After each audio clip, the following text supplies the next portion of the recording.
Ikipe ya PLFC yageze ku isoko ry'igura n'igurisha ry'abakinnyi maze yumvikana n'umunyezamu ukomoka mu gihugu cya Mozambique witwa Hernani Alberto Silwane warusanzwe ukina mu gihugu wabo.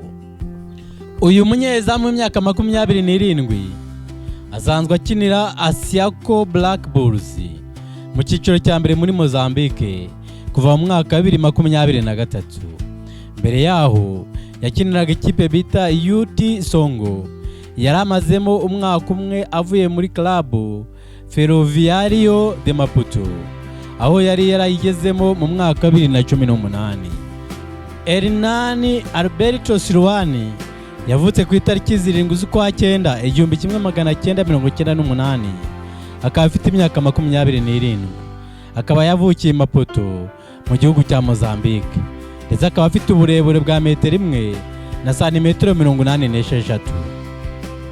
Uyu mukinnyi akaba yaratangiye gukina nk'umukinnyi wabigize umwuga kuva muri 2018 aho kuva 2018 kugeza 2022 yakiniraga ikipe ya Ferroviano Maputo. Ayo niyo kipe yakiniraga. Na mu mwaka 2022-2023 yakiniraga ikipe bita Songo. Naho kuva 2023 kugeza ubu ngubu yakiniraga ikipe Black Bulls. Niyo rero avuyemo yerekeza mu ikipe ya PLFC.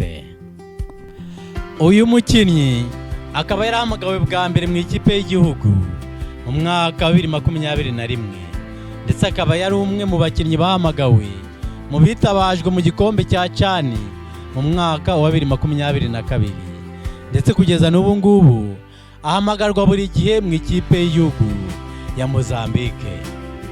Mu mwaka 2025-2026 Hernani Silwane bigaragaza ko yakinnye imikino 4 muri CAF Champions League akinira ikipe ya Black Star, aho rero yatsinze umukino umwe bakanganya undi agatsindwa 2.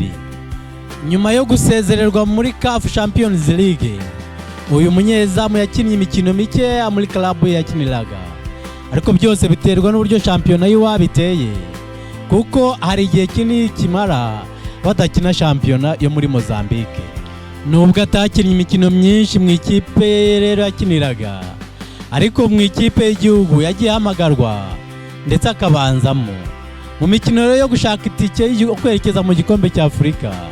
Yari umunyezamu wa mbere wabanzagamo ndetse rero no mu marushanwa yo gushaka itike yo kwerekeza mu gikombe cy'isi yari umunyezamu wa mbere w'ikipe ya Mozambique.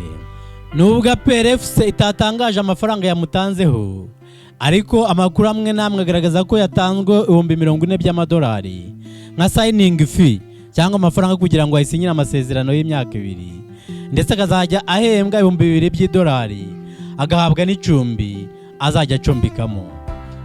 Uyu munyezamu rero tukaba tumwifurije rero amahirwe masa muri shampiyona y'igihugu y'u Rwanda, dore ko bigaragara ko ari umuzamu mwiza, umuzamu ukinira ikipe y'igihugu ya Mozambique.